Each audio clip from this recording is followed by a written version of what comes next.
Assalamualaikum warahmatullahi wabarakatuh. Hai semuanya, perkenalkan nama saya Harisa Gadavia dengan NIM 240210600034. Saya dari Prodi PGMI, Fakultas Ilmu Tarbiyah dan Keguruan UIN Raden Fatah Palembang.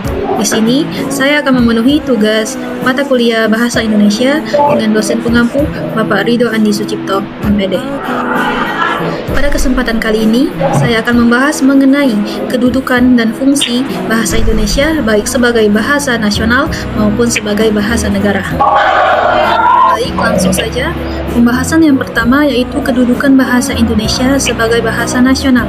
Sebagai bahasa nasional, bahasa Indonesia mempunyai beberapa kedudukan, yaitu yang pertama, bahasa Indonesia sebagai lambang identitas nasional. Artinya, bahasa Indonesia merupakan identitas, merupakan ciri khas, dan juga merupakan jati diri bangsa Indonesia yang menjadikan bangsa Indonesia berbeda dengan bangsa-bangsa yang lainnya. Selanjutnya, yang kedua yaitu bahasa Indonesia sebagai alat persatuan. Seperti yang telah disahkan dalam Sumpah Pemuda pada tanggal 28 Oktober 1928, di sana dijelaskan yang berarti bahwa bahasa Indonesia merupakan bahasa persatuan, merupakan bahasa penghubung, dan juga dapat diartikan sebagai bahasa penengah antara berbagai bahasa yang ada di Indonesia dengan berbagai latar belakang yang ada di Indonesia. Dan yang ketiga, yaitu bahasa Indonesia sebagai lambang kebanggaan nasional. Bahasa Indonesia merupakan bahasa yang di dalamnya terkandung nilai-nilai luhur dan juga nilai sosial budaya. Dengan nilai-nilai tersebutlah, kita sebagai masyarakat Indonesia sudah sepatutnya bangga dalam menggunakan bahasa Indonesia dalam berbagai bidang kehidupan sehari-hari kita. Pembahasan selanjutnya yaitu kedudukan bahasa Indonesia sebagai bahasa negara.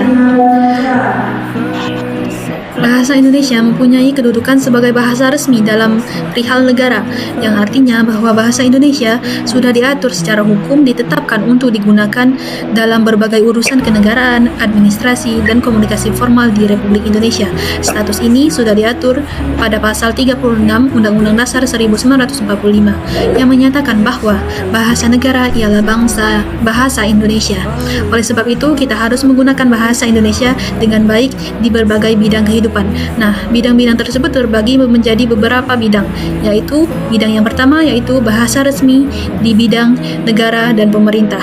Bahasa Indonesia digunakan di semua kegiatan pemerintahan seperti penyusunan undang-undang, naskah Sumpah Pemuda, dokumen resmi, dan komunikasi antar lembaga negara dan pemerintahan. Terus bidang yang kedua ada bidang pendidikan. Bahasa Indonesia digunakan dalam lembaga pendidikan mulai dari pendidikan anak-anak sampai dengan pendidikan mahasiswa. Contohnya, seorang guru di kelas menjelaskan materi menggunakan bahasa Indonesia yang fasih, dan juga mahasiswa juga menggunakan bahasa Indonesia yang fasih saat hendak mengajukan pertanyaan dan melakukan interaksi lainnya di dalam kelas. Terus bidang yang selanjutnya yaitu dalam bidang pengembangan kebudayaan dan pemanfaatan iptek. Bahasa Indonesia memiliki peran penting dalam pengembangan kebudayaan dan pemanfaatan ilmu pengetahuan dan teknologi di Indonesia.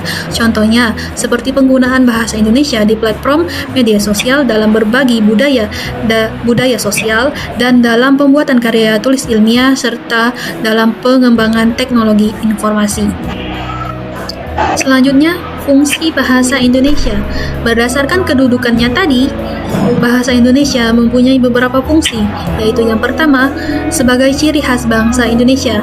Artinya bahwa bangsa Indonesia mempunyai fungsi, mempunyai peran sebagai pembeda antara bangsa Indonesia dengan bangsa yang lainnya. Yang kedua, yaitu sebagai alat pemersatu, yang berarti bahwa bahasa Indonesia merupakan jalan tengah untuk menggabungkan, untuk menghubungkan, dan untuk menyatukan berbagai bahasa yang ada di Indonesia, berbagai suku budaya yang ada dan juga berbagai suku budaya yang ada di Indonesia. Kemudian fungsi selanjutnya yaitu sebagai simbol kebanggaan Indonesia. Artinya bahwa Masyarakat Indonesia mempunyai kebanggaan tertentu dalam menggunakan bahasa Indonesia karena di dalamnya terkandung nilai-nilai luhur dan juga sosial budaya. Kemudian selanjutnya bahasa Indonesia berfungsi sebagai alat komunikasi dan penyampaian pendapat. Bahasa Indonesia dapat kita gunakan dalam komunikasi kita sehari-hari dan juga dapat kita gunakan untuk menyampaikan pendapat, ide, dan pikiran yang kita miliki kepada lawan bicara kita. Kemudian selanjutnya fungsi yang terakhir yaitu untuk mendorong kemajuan budaya dan ilmu pengetahuan serta teknologi.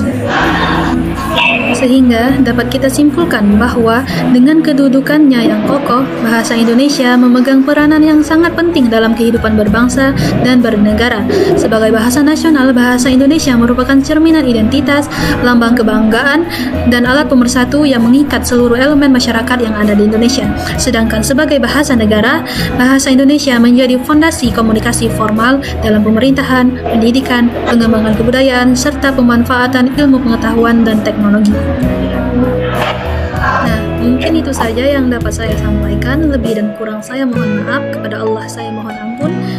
Wabillahi taufiq wal hidayah. Wassalamualaikum warahmatullahi wabarakatuh.